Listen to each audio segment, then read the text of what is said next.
Buongiorno, io sono Samuele Giuriati, alunno della quarta DS dell'Alberghiero Beltrame di Vittorio Veneto e oggi come ospite abbiamo un importante food blogger. Buongiorno, cosa gradisce? Buongiorno, vorrei un cappuccino e un espresso. Intanto potrebbe parlarmi del caffè. Certo, il caffè viene coltivato nella fascia equatoriale, il maggior produttore è il Sud America, seguito da America Centrale, Asia e Africa. Ne esistono più di 100 varietà, ma le più comuni sono Robusta e Arabica. Quest'ultima è la più coltivata. Viene coltivata dai 600 ai 2200 metri, ha un tenore di caffeina dallo 0,9 all'1,7% e ha un gusto più intenso e finito. La Robusta al contrario cresce sotto gli 800 metri, ha un tenore di caffeina maggiore e ha un gusto più legnoso e amaro. La pianta di caffè può crescere fino ai 5 metri, se non di più, ma viene tenuta dai 2 ai 3 per facilitarne la raccolta, che può avvenire in tre diversi metodi. Picking, raccolta manuale delle drupe mature, stripping, raccolta di tutte le drupe manuali e la raccolta meccanica. Le drupe poi vengono trattate o a secco o in umido. A secco vengono prima separate dai corpi estranei, poi vengono fatte essiccare e il chicco viene estratto. In umido invece vengono messe a bagno in una vasca di acqua, viene poi separato il chicco che viene messo a essiccare. Il caffè verde, che può essere lavato o naturale, viene poi messo in sacchi di 60 kg e spedito alle aziende che scelgono miscela e torrefazione. Il caffè viene conservato sotto vuoto, in atmosfera controllata o sotto pressione. Quest'ultimo metodo è il migliore perché conserva meglio l'aroma del caffè. Ora passo alla preparazione. Per primo monto la crema di latte, quindi verso del latte intero nel bricco, preferibilmente in acciaio.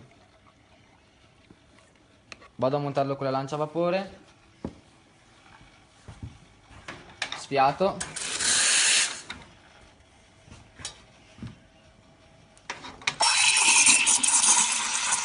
crea un vortice in modo da emulsionare proteine e lipidi contenuti nel latte per formare la crema. A circa 37 gradi mi alzo un po' e arrivo fino ai 60, che è la temperatura corretta.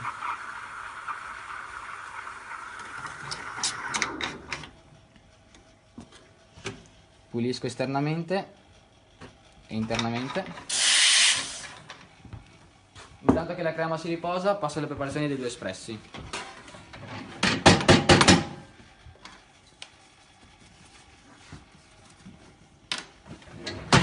Il macina dosatore è composto da campana, ghiera di regolazione di macine che possono essere piane o coniche, contenitore del macinato, stella dosatrice che vi è all'interno e la leva per la dose.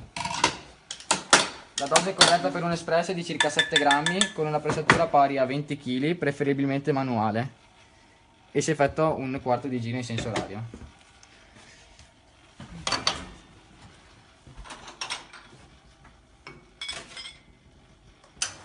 L'acqua esce a circa 90 gradi con una pressione di 9 atmosfere. Il tempo corretto di un caffè di estrazione è di circa 25-30 secondi e il volume invece è di 25 ml.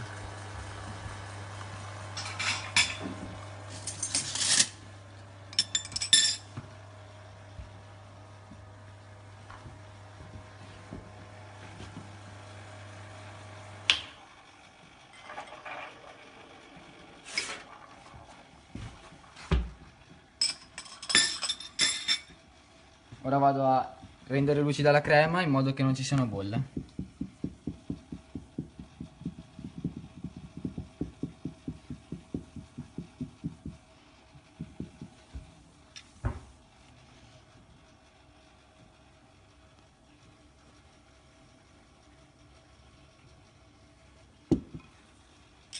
Ed ecco a lei. La qualità delle nostre materie, del nostro prodotto è data innanzitutto dalla qualità delle materie prime, ma anche dalla regolare manutenzione e pulizia giornaliera che effettuiamo. Giornalmente puliamo campana, contenitore del macinato con dei pennelli appositi e dei panni asciutti, la lancia a vapore dopo ogni montatura di crema, filtri e portafiltri immersi in acqua e detergenti neutri, doccette, guarnizione con un speciale pennello, il piano di servizio a fine lavoro e la macchina è composta da piano scaldatazze, piano di regolazione caffè, lanciavapore e piano di servizio. Spero di essere stato esauriente